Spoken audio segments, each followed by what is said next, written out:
Hello, New Hampshire Democrats. I hope everyone is staying safe. We are living through incredibly challenging times. The stories of loss here in New Hampshire and across the country are heartbreaking.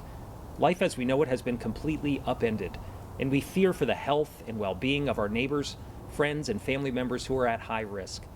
The economic reality of this pandemic has hit our workers and our local businesses like a ton of bricks, and we know that a safe recovery won't happen overnight. But through all of this, we are seeing the humanity of Granite Staters shining through. I think of the ICU nurse in Manchester who, after caring for patients, is churning out hundreds of medical gowns with friends at a local workshop. I think of the restaurant in Conway that has been hurt immeasurably by this pandemic, but is donating food to our frontline workers.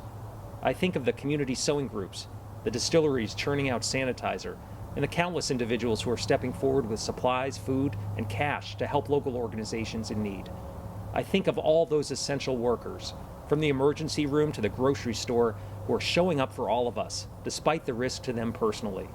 New Hampshire is mobilizing from the ground up in a remarkable way, and we all have a role to play. Dr. King spoke of an interrelated structure of reality. He observed that we are all, quote, caught in an inescapable network of mutuality, tied in a single garment of destiny. Whatever affects one directly affects all indirectly. We see that interconnectedness on full display around the world today. It is true of the nature of this virus itself, but also of the mindset required to effectively respond to it. It doesn't work to say every man, woman, and child for themselves. It doesn't work to say to a state, a town, a hospital, a business that you're on your own.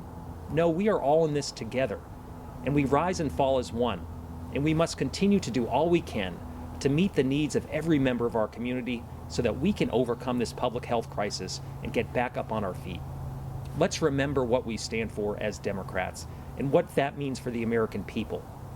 We believe that healthcare is a fundamental right and not a privilege.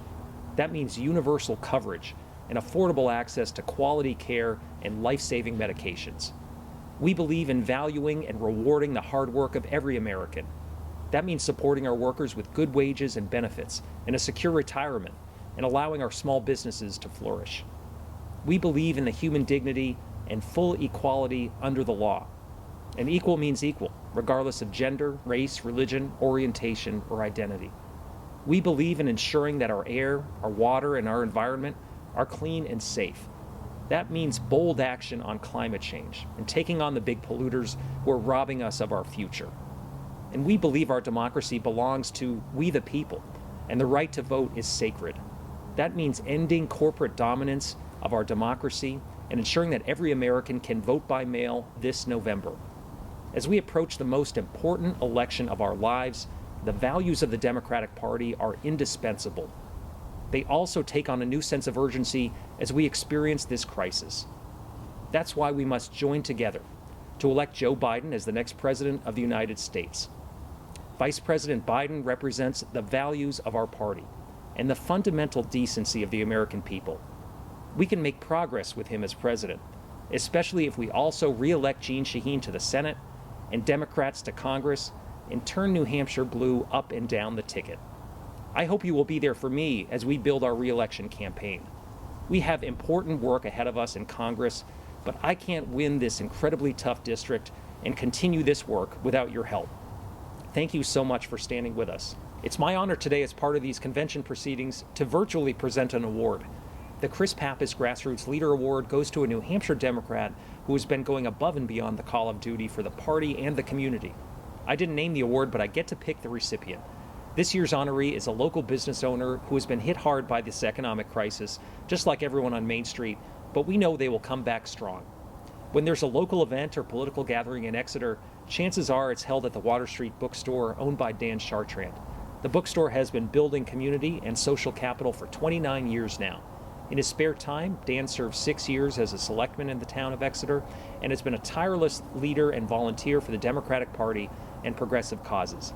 He's a great human being and a friend, and I'm pleased to give this year's award to Dan Chartrand. Congratulations to Dan, and thanks to all the party leaders, organizers, and volunteers who are already doing tremendous work as we build toward victory this fall. If we continue to stick together, we can and will win up and down the ticket in November. It is an honor to serve you and represent New Hampshire in Washington. And if we continue to work hard these next few months, A brighter future is just around the corner for our families, our communities, and our nation. Be well and stay strong, everyone.